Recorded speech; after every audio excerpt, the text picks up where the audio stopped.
شراب خورده بودی؟ بله. یه امیدی بهت هست، برو تو صف انتظار. باره برادر، شراب خیلی کثیف. شراب خوردین شما؟ پاک سهمیه هوری و شرابمو مشخص بکن ما بریم بهش. جهنمی برادر. نگاه ما ایرانیم بدین خب زیاد حوصله شوخی موخی نداره. یه شراب نخوردیم بیایم اینجا 1.5 پشت 1.5 بکشیم بالا، سر به سر ما نزار امضا بکن. شراب نخوردین، مال مردمو که خوردین. بو قرآن اگه خورده باشم. شما حق کسی رو نخوردین؟ حق و زیاد خوردیم، اصلا حق و باید خورد. اختلاس کردین. چلاسی بابا 30,000 میلیارد دلار چیه؟ اختلاس کردی ولی شراب نخوردی. دارو احتکار کردین. داروی 44 تا خشاب استامنافو ولی شراب نخوردی. میدونین چقدر نفرین پشتتونه؟ پشت اشکال نداره.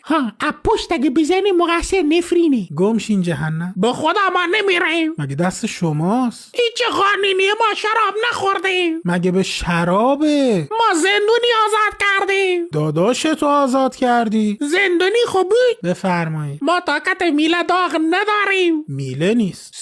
سیخ هم نیست. چوب؟ نه. بزرگتر؟ خیلی. دست بیل؟ برو بالا. تیر برق؟ برو بالا. تل درخت؟ آفرین. کمال ما گو خوردیم. نوش جان.